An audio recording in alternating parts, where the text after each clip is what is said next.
All right, we're back on WSB. This is Country Pocket, and we're with Sweet Petunia. So, um, we just heard Puke, which is definitely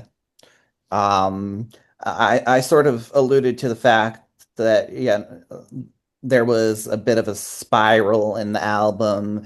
You retcon that in there. Puke sort of seems like the natural ending to that spiral. Tell me about, first of all, how that song came to be, and second, how that song came to be the ending of the album.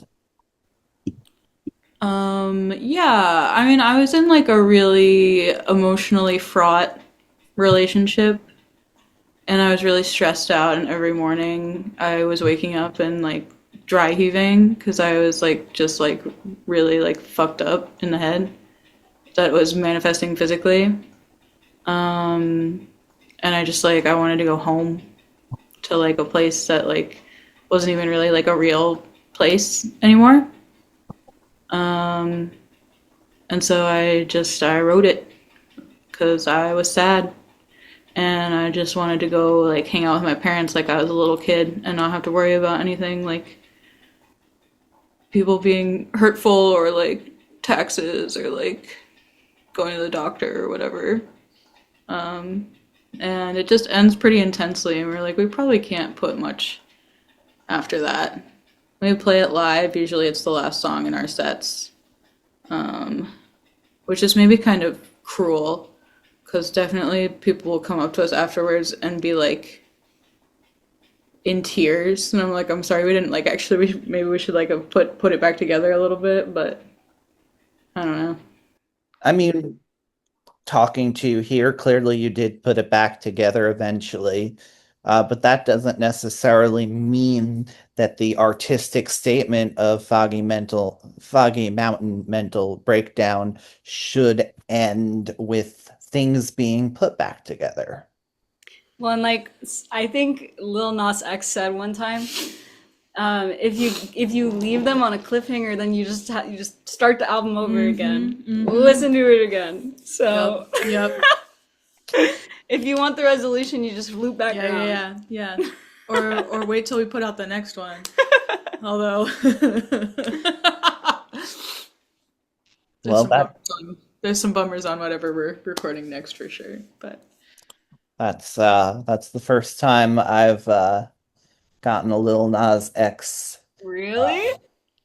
A quote? I don't even know if he said that. I just made that up. you made that up. It's Well, probably I Lil heard Nas somebody X. say it about Old Town Road, I I think. think that maybe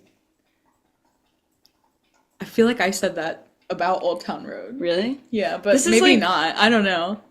I feel like somebody said it's like a real thing though. Like you put like one less chorus in the Yeah, yeah, song no, it is. It's like so that they want to keep listening to yeah, it over and yeah. over again. It's like that that Lizzo song, Boys, I think it's called. She has this like awesome bridge in the Oh yeah, middle, and it's like and she only does it once, yeah, and so but it's people want like to hear it yeah, over and over yeah, again, so they just keep listening yeah, to the song over yeah. and over again. Or like just how the thong song is like one of the best songs ever written.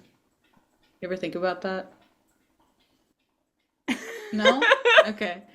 It really is. It really is. Like the instrumental of the thong song is like gorgeous. I don't know.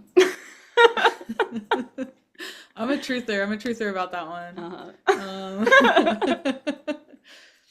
I mean, yeah, definitely not what I would expect for Berkeley College I think that that's why I can influences. appreciate it actually.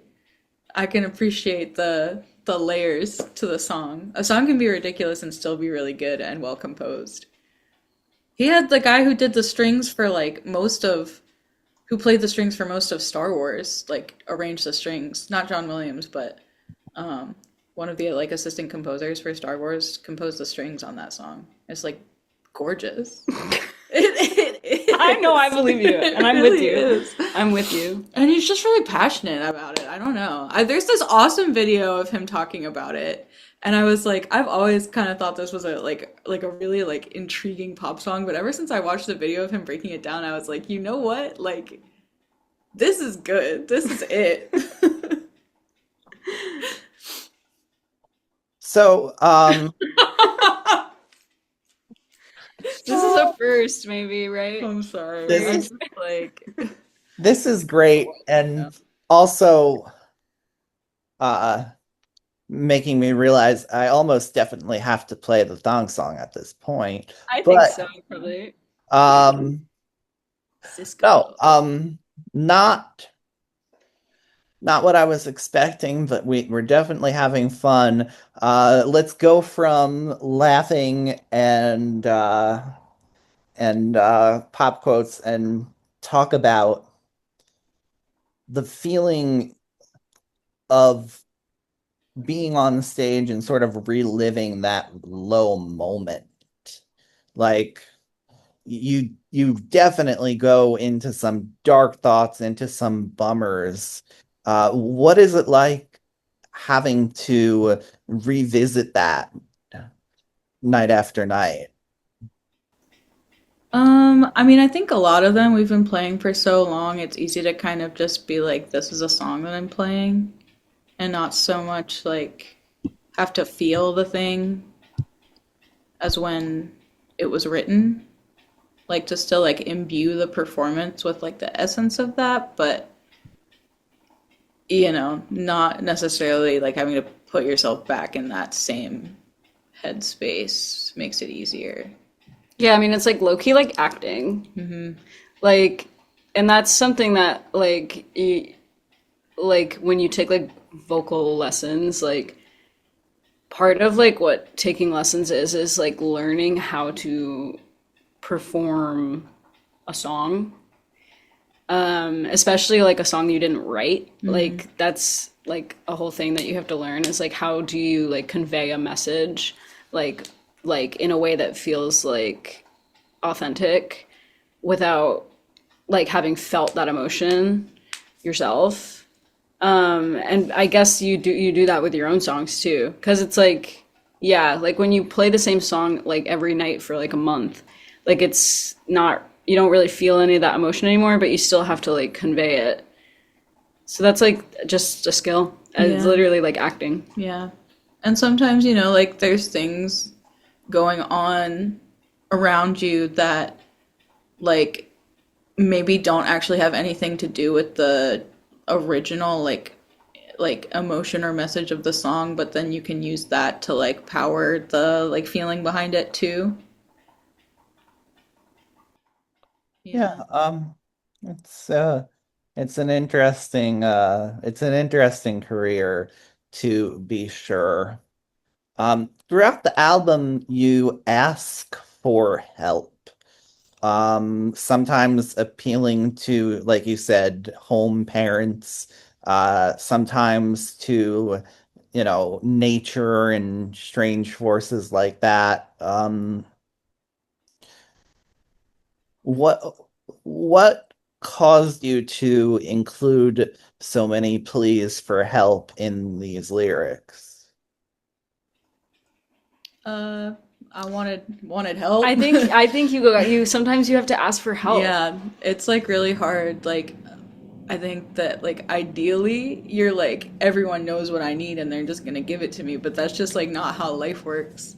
Yeah, you have to ask for the things you need, and you also have to like, well, I don't know. We're big on like asking our friends for help. Like you have to ask your community for help. You have to ask people for a ride to the airport. Yeah. You have to ask people to watch your cat when you go out of town.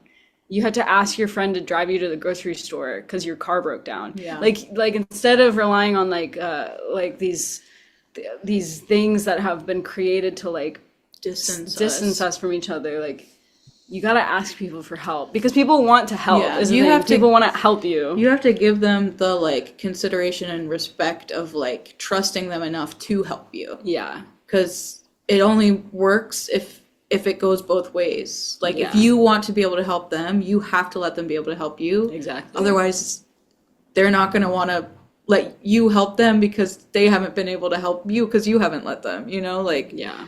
it has to feel like an equitable exchange and like an open, like, I don't know, an open, what am I trying to say? I have no It idea. just said to be open. It's gotta be open together. I don't know. Yeah. I see what you're saying. I definitely find sort of in my own life that I have a lot of unbalanced relationships where, one person is much more likely to be helping. But it doesn't mean that I play the same role in every relationship. It just means that, people settle into patterns. But yeah, help. Uh, when you're talking about mental health, and like I said, I know you didn't necessarily set out to make a mental health album, but when half of your title is mental breakdown, I hate to say it, people are gonna peg it as a mental health album. So yeah, I guess I wanted to end on sort of a constructive note and talk about reaching out for that help, and what you did, because you're talking about this very intense album clearly with a good amount of distance. So I guess the question is, what do you do when you need help, and uh what did you do that wound up getting you to a different place in life? Well, I think, yeah, when you need help, the first thing you have to do is you have to ask. Whether it's you're asking your friends or you're asking your family or you're asking like A a professional. professional or you're calling a hotline, like these are all ways where you can ask for help. So I think that's step one is like asking. And hopefully there will be a resource within any of those groups that can help you. Sometimes you gotta break up with your dumpy ass partner. Yeah, sometimes you have to go through a breakup. That's huge. And sometimes you just have to like live your life. Yeah. And you just have to like learn and experience life. And then you realize when you turn 25 and your frontal cortex has fully developed that actually everything's going to be It's okay. like not And that deep. sometimes you have to make it to May and then it's warm again and then actually everything is going to be okay. Yeah. And you're gonna throw a dinner party with your friends and listen to music and eat good food And and everything and then everything feels a little bit better. even if everything's the worst, it can still be okay if Facts. we have each other. I I feel like I have to say that sometimes you have to make it till May. That's a song. That I gotta write that one Yeah, down. yeah, yeah. TM, TM, TM. that yeah, that's a song. That's a beautiful thought. Um, although I may actually be a bit of the reverse of that, where it becomes sometimes you have to make it to November Yeah. when things cool down again. But That's real. That's real. but no, I very much hear what you're saying.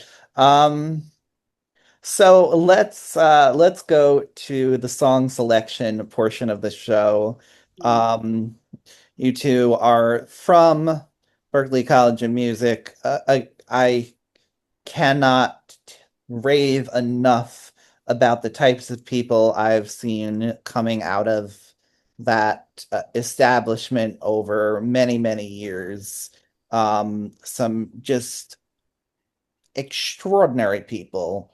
I'm going to challenge each of you to choose someone from Berkeley, whether it's someone who served their time with you or a legend who came before, and pick a song of theirs. Do you have one? Because I already have You one. go first. I'm gonna go with Gillian Welsh. Was that what you were gonna do? I was thinking about doing that. That's okay. That's okay. Gillian Welsh, and then you can do April the 14th. Were you Wait, gonna what is the do April actual the song? 14th? April the 14th. What were you gonna say? Did you have a Um, song? I was gonna say for Gillian Welch, Time the Revelator, but um, Well, I can just I do would those two. my it's not out yet, but my partner who went to Berkeley is putting out a single on Oh, you May should say a Nora on song though May that's out. 29th. Yeah, Nora Meyer. The song. What one? Let's do Release Me. That song's so good. It I makes me love want to that like one. throw up. But she's It's putting really out a good. song on the 29th too called Bird in the Hand, which is like the best song ever. Yeah. Well, I'm not gonna air this in time. It'll be a May 27th, but if you want to email me the file, I'm sure I could play it. Okay. Premiere it early? Yeah, Oh my I'll see god. what she thinks. If not, Release Me is a really Yeah, great that song one's that's out. on her debut album. You should listen to the album Yeah, anyways, because it's really, really it's good. really great. I liked Well, that before we started dating, so you know it's true. well, we're definitely going to do the 14th. We're definitely going to do one of your partner songs. Um, and because you know what, why not? This interview was interesting enough as it is. So let's close the show with the thong song. Perfect. Woo! All right, Sweet Petunia, ladies and gentlemen. What an unexpectedly fun and light uh interview about a a album that really does end on as dark a note as puke. Yo, sometimes you gotta laugh or you'll just cry. Exactly. I know that attitude way too well. I tell people all the time, if someone mentions that I'm funny, I'm like, oh, you have no idea what you have to go through to get to be really funny. Yep, You yep. don't want to be funny. It doesn't happen on accident. Oh yeah. Oh yeah. All right. Thank you so much. Thank you so much for having Thank you, us. It was so Trevor. nice to talk to you.